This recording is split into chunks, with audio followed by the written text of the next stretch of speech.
En la década de los 50 y 60 surgió un fenómeno dentro del género documental, la técnica conocida como shaking camera o en castellano, la técnica de la cámara en la mano. Se caracteriza por movimientos visibles e inestables al sostener la cámara manualmente, lo que da un enfoque genuino y menos técnico. Ejemplos claros se pueden encontrar en personas como Digat Berkov, director soviético que experimentó con cámaras portátiles para capturar la vida cotidiana con dinamismo, siendo su obra referente de este género El hombre con la cámara de 1929. Sin embargo, fue con la llegada de cámaras más ligeras como la Eclair Cameflex que movimientos como el cine de director de Estados Unidos y el cinema verite en Francia popularizaron esta técnica. Documentalistas como Richard Lakoff y Jean Rouch usaron la cámara en mano para grabar eventos en tiempo real, buscando autenticidad espontánea. Así, este recurso documental sentó las bases para su uso en la ficción. En la década de los 80 y 90, la cámara en mano se expandió al cine narrativo, especialmente el cine independiente y de género. Películas como Platoon del 86, dirigida por Oliver Stone, emplearon esta técnica para transmitir inestabilidad en los combates.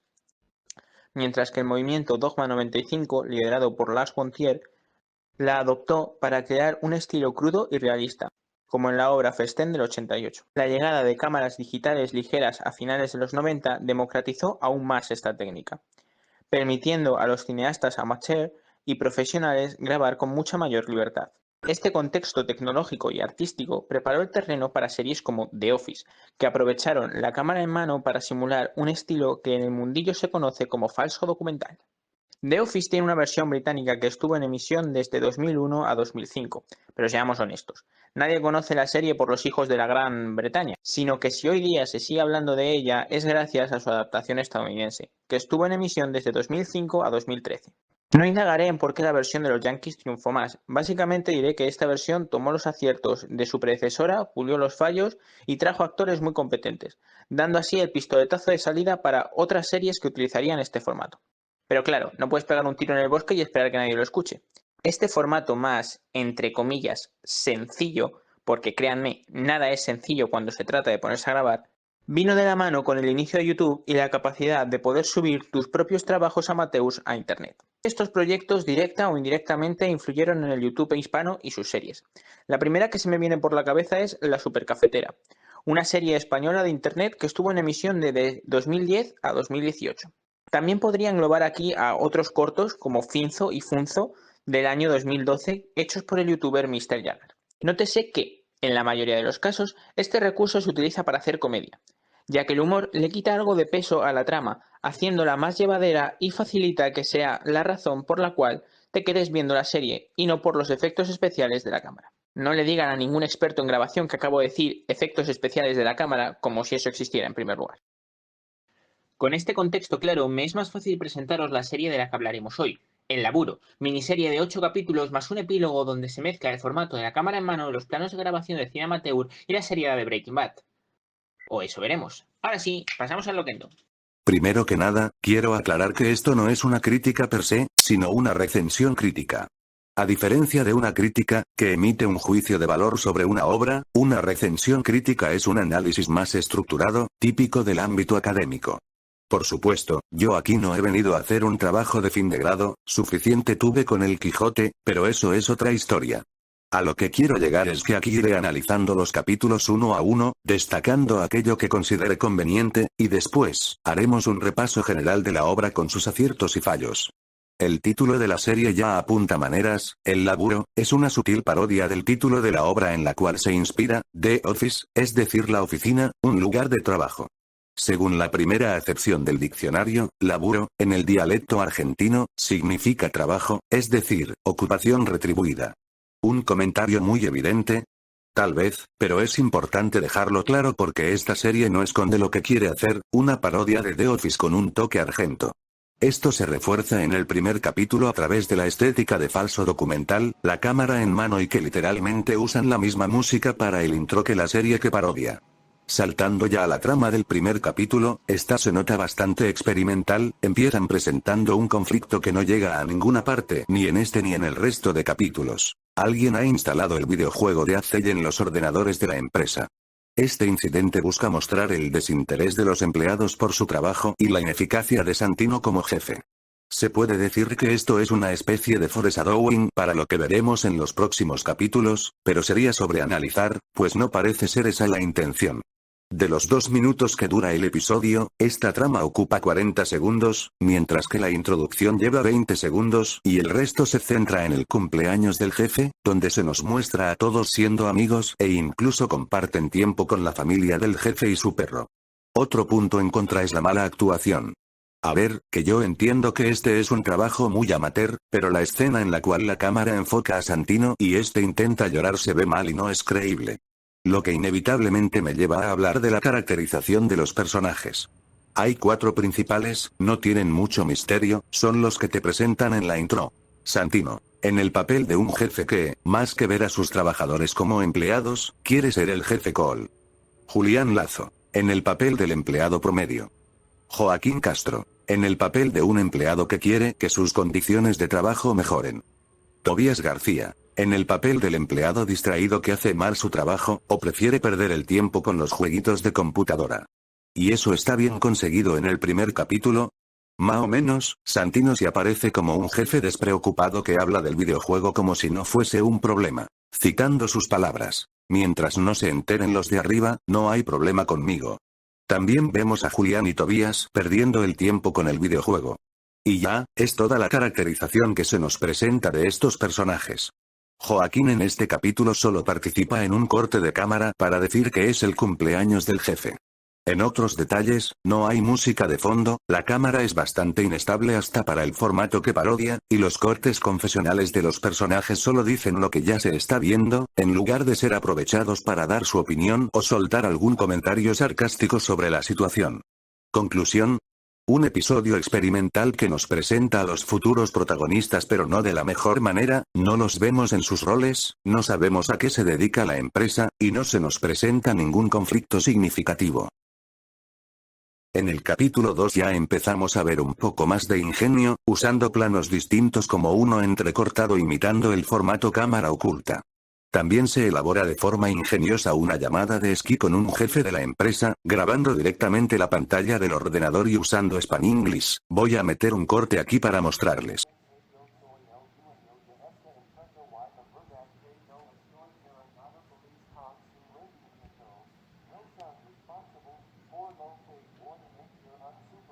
La trama es más clara y estructurada. El jefe superior envía a un supervisor para evaluar el deficiente desempeño de Santino. Tras la revisión, el supervisor decide despedir a Tobías, quien, en lugar de atender al servicio al cliente, insulta a los usuarios y pierde el tiempo en el ordenador. Más, en un abrupto giro de los acontecimientos, Tobías le da un piñazo al supervisor antes de que éste pueda despedirlo. Aunque la trama es sencilla, varios aspectos destacan. Primero, Santino como jefe. En el primer capítulo ya se nos había dicho que Santino solo le temía a sus jefes de arriba. Ahora que tiene que encarar a un supervisor, vemos cómo trata de ser amigable ofreciéndole cerveza, pero cuando el inspector le dice que no puede tomar cerveza en el trabajo, él le dice que mejor le ofrecerá agua y ahí le hace una jugarreta, dándole agua del grifo diciendo que es agua buena. Esto enfatiza la personalidad del personaje sin cambiar el rol ya establecido. Segundo, caracterización de Tobías. Empieza con el chiste inicial de él disfrazado de Batman. En un corte confesional, minuto 2:20, reconoce que su despido es inminente y debe tomar cartas en el asunto. El clímax, donde noquea al supervisor, se termina de rematar el chiste mostrándole con la careta de Batman. Si revisamos los puntos negativos de este capítulo, encontraremos que Joaquín ni está ni se le espera, cosa que juega muy en contra de la trama, por lo que veremos en capítulos posteriores. Julián solo aparece acompañando a Santino para recibir al inspector, y posteriormente le vemos viendo Netflix diciendo que es contador y está en su descanso. Como nota personal siento que aquí se pierde un chiste muy bueno pues suelta: soy contador de cuentas, un obvio pleonasmo, qué palabra más bonita, cómico, pero un soporte visual, como ver a Julián mirando una pantalla con operaciones matemáticas y diciendo sí, aquí hay 3 cuentas, también podría haber funcionado. El supervisor, como antagonista es flojo, repite el problema del primer capítulo. Sus cortes confesionales solo sirven para decir lo que ya está viendo el espectador. Técnicamente, el episodio adolece de problemas. La ausencia de música de fondo sigue siendo notable, y la iluminación es deficiente, especialmente en la escena final del knockout, donde los bordes oscuros restan claridad al plano. Conclusión. Trama decente, buen manejo de la duración, buen intento de caracterización de los protagonistas. Pero pesa en su contra la mala organización, la carencia de música de fondo, y la nula caracterización de la mitad del elenco.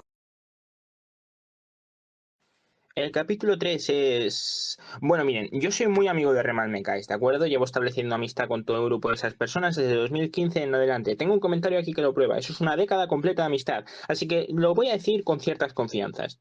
El capítulo 3 está mal. Reconozco que a nivel técnico mejora bastante. La cámara permanece estática, se incorpora música de fondo y se utiliza el blanco y negro para evocar melancolía. Incluso voy a destacar que se quita la marca de Power Director, un detalle que podía molestar en capítulos anteriores. Pero es que a nivel trama no aporta nada. Mira, es un excelente detalle el no explicar la situación, pero dejar pistas sutiles también ayuda, como en la descripción o la fecha de calendario, que es 2029. Todo esto da a entender que está ocurriendo en el futuro sin decirlo explícitamente en cámara, como ocurría en ocasiones anteriores. El problema es el nuevo aporte. Son 2 minutos de recuerdos tristes sin un contexto previo que nos hable de ello. No se nos muestra un flashback y la trama no ha avanzado lo suficiente como para que sepamos por qué Santino está nostálgico. Y a riesgo de hacer spoiler diré que todo lo que ocurre en este capítulo realmente no importa tanto porque es una situación muy cercana al epílogo. Es decir, es un salto temporal que te lleva prácticamente al final de la obra. Es como ponerte una escena postcréditos en mitad de la película. Entonces, ¿para qué incluir el capítulo en primer lugar? Habrá alguno que diga, pero David, tú dijiste que este capítulo era cine. Bueno, no podéis probar nada. El capítulo 4 a nivel técnico es igual o mejor que el anterior. Hay cámara fija, hay intercambio de planos y el vídeo empieza a color para luego pasar a blanco y negro cuando se empieza a desarrollar este ambiente nostálgico por la muerte del perro de Santino. Y ya, es todo lo que pasa en el capítulo. No hay ningún desarrollo de trama ni ningún contexto, y todo el episodio son 2 minutos irrelevantes para la trama general. La muerte del perro, que solo apareció 20 segundos en el primer capítulo, carece de peso emocional, y no se ha construido ningún vínculo con el espectador como para que a este punto la trama me importe. Este capítulo 5 es un giro de 180 grados en toda regla, su fuente de referencia deja de ser The Office para pasar a ser Breaking Bad, y eso es muy bonito. Gracias al cambio hay planos de cámara fija, que juegan con la perspectiva, y música de fondo que intensifica la atmósfera. A diferencia de la sobreexplicación inicial, aquí la narrativa es implícita, confiando en la interpretación del espectador. Todo esto reforzado por el silencio, el episodio, de 7 minutos, carece de diálogos entre personajes hasta el minuto 4:50, cuando un hombre mayor, cuya identidad desconocemos, habla por teléfono. La trama sigue a este hombre. Conduce su coche, llega a la casa de Joaquín y deja un sobre en su buzón. En una llamada telefónica, con una voz distorsionada al otro lado, el hombre confirma que dejó todo en su sitio. Suelta un, yo podría haberlo hecho, es contestado con él es mejor, sabe cómo entrar y cómo salir. La escena corta a Joaquín recogiendo el sobre, y el capítulo cierra con una referencia a Breaking Bad, mostrando cómo el hombre rompe un teléfono al estilo de Gus Fring. Un gran inconveniente es que el capítulo puede sentirse descontextualizado, especialmente porque, cronológicamente, ocurre después del 7º episodio. Esto genera confusión sobre la narrativa general, y la percepción de este desfase dependerá de si el espectador valora el misterio o lo considera un error de planeación. Así como nota, la ausencia del resto del elenco no es un problema, ya que el enfoque de intriga justifica su exclusión. El capítulo 6 retoma el formato clásico de la cámara en mano, aunque lo intercala con algunos planos de cámara fija. También añade otros tipos de grabaciones en momentos puntuales, como la grabación desde un móvil, o la utilización de mucho zoom para un momento dramático, convirtiéndolo en uno cómico. La trama de este capítulo retoma el formato paródico de oficina, ahora el problema es que se ha ido internet, y Santino quiere solucionar esto con una reunión de amigos jugando a las cartas o tocando él la guitarra. Tobias y Julián se ven un poco indiferentes por esta situación, pero Joaquín se cansa cuando Santino toca la guitarra, reprochándole que está siendo un mal jefe y que en lugar de perder el tiempo, debería llamar a algún técnico que ayude. El capítulo termina con el conflicto de estos dos sin resolver, y dando a entender que se intentará solucionar en el siguiente. La comedia es efectiva, con toques sutiles como la ruptura de la cuarta pared cuando Santino dice ha pasado mucho tiempo, aunque en la serie solo transcurre un día, para el espectador ha pasado un año desde el capítulo 2. Los chistes son ingeniosos. Julián, el contador, bromea diciendo por eso no funcionaba la calculadora cuando se cae la red. Les explico el chiste por si lo requieren, las calculadoras no están conectadas a internet. También hay humor local, como Santino pidiendo poner a Francella y diciendo es una nena, explicado orgánicamente a sus compañeros, evitando la sobreexplicación de episodios anteriores. Con una duración de 12 minutos, la trama se permite profundizar más en los personajes. Primero Santino. Es el protagonista de este capítulo y la principal fuente de comedia, como cuando entran a su habitación y dice, se parece a mi oficina, chiste que funciona porque en la vida real su casa también es el escenario de la oficina. Se profundiza en su papel como jefe, y se nos muestra que su incompetencia no es solo culpa suya, pues cuando intenta llamar para que arreglen internet le ponen en lista de espera. También se nos muestra su lado más amistoso, siendo que incluso se abre con el cámara y le enseña su figura favorita de Walter White. Segundo Tobías. Es el personaje que menos cambios presenta. Se vuelve a mostrar una escena de él tratando mal a los clientes, y cómo se desespera dramáticamente cuando se va a internet hasta el punto de quedar en posición fetal y llorar. Su obsesión es tal que incluso estando sin él, prefiere pasar el tiempo jugando al juego del dinosaurio que pasar el rato con el resto. Tercero Julián. Se nos muestra como el más indiferente frente a los problemas, no tiene nada contra Santino y es quien enseña a Tobías a jugar al juego del dinosaurio de Google. Más allá de eso no aporta mucho. Cuarto Joaquín. No hace mucho en el capítulo más allá del segmento final, donde se levanta y le recrimina a su jefe por no estar poniendo soluciones, diciéndole la verdad a la cara. Solo somos empleados, no somos amigos. Esta caracterización no se llega a sentir fuera de lugar, pero tampoco se nota excesivamente genuina, hasta ahora no había hecho nada que nos hiciera dudar de su desconformidad con el jefe, aunque se puede entender si solo pierden el tiempo en horario laboral. Quinto el supervisor. Hace un pequeño cameo al principio con varias vendas en la cabeza y movimientos erráticos consecuencia del golpe. Solo aparece para decir que se lo ha pensado mejor y que no va a despedir a nadie.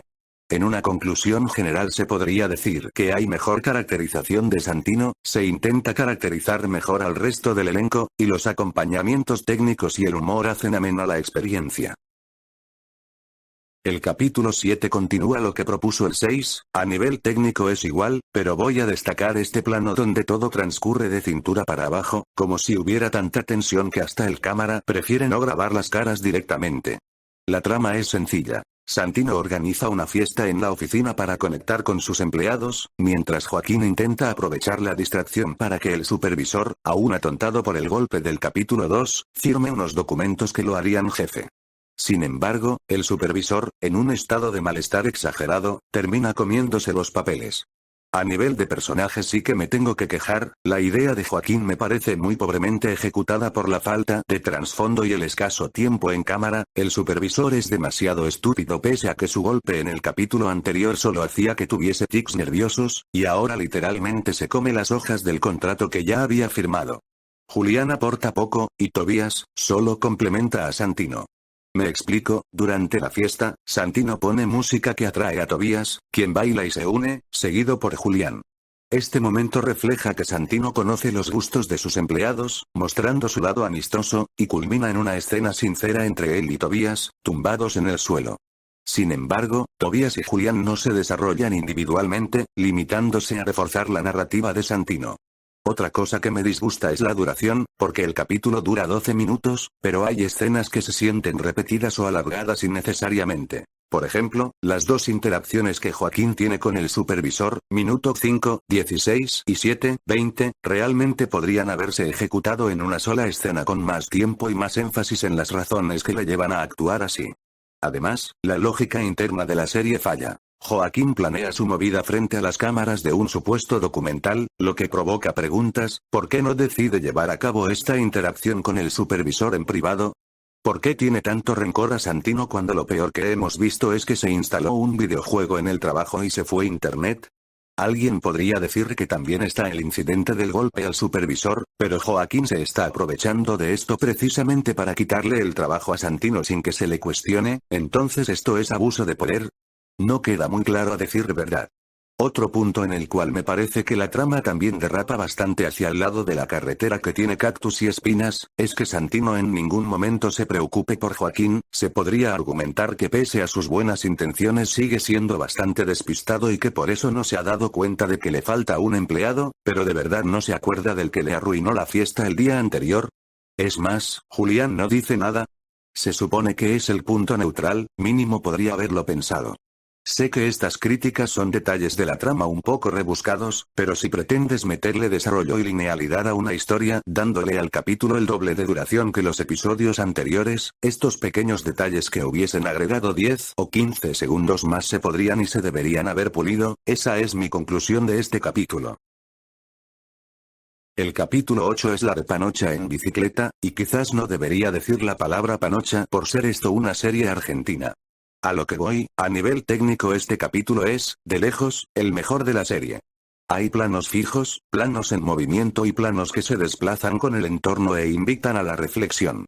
Esta escena en cuestión, que juega con la distancia y los colores, así como la división entre el mundo real, la puerta con colores vivos, y el pesimismo interior, el pasillo dividido por el tabique con los colores fríos, es que, ¡buah!, me flipa.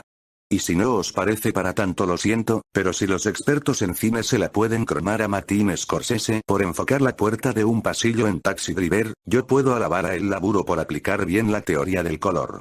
A nivel trama este capítulo cierra el arco abierto en el capítulo 5. Comienza con un incendio en la oficina en el cual queda atrapado Joaquín, y muere. El responsable de hacer esto es Tobias, que como nota adicional, en todo el capítulo va vestido como Jesse Pinkman.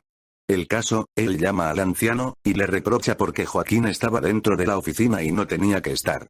El hombre le responde que así son los negocios y ahora tiene que vivir con ello. Todo termina con un plano del protagonista sentado en su cama con un arma en la mano.